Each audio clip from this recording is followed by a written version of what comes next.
नमस्कार भावांनो, जय महाराष्ट्र। तर आपली हिमाचलला गाडी खाली झाली बघा। खाली करून आपण एका अद्भुत अशा ठिकाणी जाणार होतो।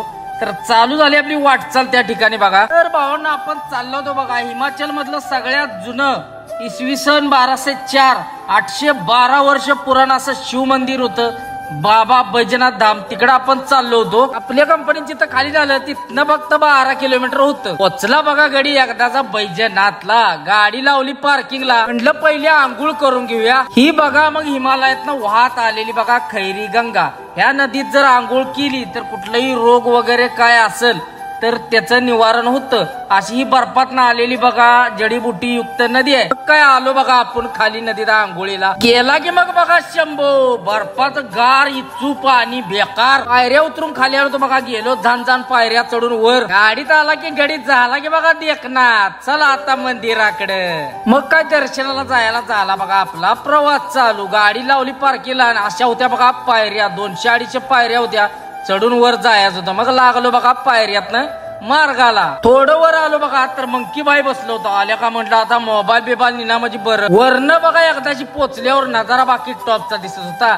ही बघा आहे मंदिर। श्रावण चालू असल्यामुळे बघा मंदिरात गर्दी अशी निबार होती। बाहेरनच लय खतरनाक वाटत होतं बघा। म्हटलं आत गेल्यावर फिलिंग ढाकात आहे बघा। मग काय जय श्री महाकाल आणि गडी घुसला की बघा आत गेलो तर नजारा बाकी टॉपचा होता बघा। असलं खतरनाक मंदिर मी पहिल्यांदाच बघितलं बरं का। आणि लय जुनं मंदिर आहे राव, सगळं दगडातलं बांधकाम आहे। पुढनं तर मंदिराचा सीन बघा असला नाद्याबाद दिसत होता की असं वाटलं जुन्या काळातल्या पिक्चर मध्ये आलोय का काय। लय खतरनाक फिलिंग राव। 812 वर्षापूर्वीच बघा ही दगडातलं असं बांधकाम, खांब भीम नाद खोळा असं खांब होतं बरं का। असलं मी कधीच बघितलं नव्हतं बरं का।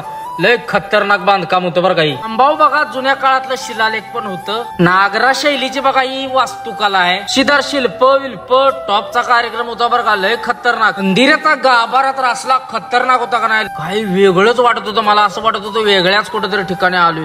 लय खतरनाक राव, जुनच सगळं फिलिंग। मध्ये आल्यानंतर बघा ह्या ज्योतिर्लिंगाचं झालं बघा दर्शन। जय श्री महाकाल। बैजनाथ किंवा वैद्यनाथ असंही म्हणतात इकडे। डॉक्टरचा देव सोप्या भाषेत सांगायचं म्हटलं तर असं म्हणतात या देवाला। कारण देवळाच्या बाहेर आसपास निघणाऱ्या पाण्यात औषधी गुणधर्म असतात लय खतरनाक, म्हणून बैजनाथ बाबा असं नाव आहे देवाला। बाहेर आलं की बघा नंदी महाराजांचं होतंय असं दर्शन। नंदी महाराजांचं घेतलं आपण दर्शन। नाग देवतांची पण भरपूर मंदिर आहेत बरं का। त्यामुळे इथं म्हणतात की इथली लोक इथं नाग देवतांचा लय वास आहे। मंदिराच्या आसपास भरपूर प्रकारचं नाग इथं आढळून येतात। तर भावानं आपलं मस्त असं दर्शन झालं। असला लाभ भेटत नाही कधी। आपण निघालो परत आपण गाडीकडे खाली। तर भावानो कसा वाटला ब्लॉग नक्की लाईक शेअर कमेंट करून सांगा। जय महाराष्ट्र, हर हर महादेव।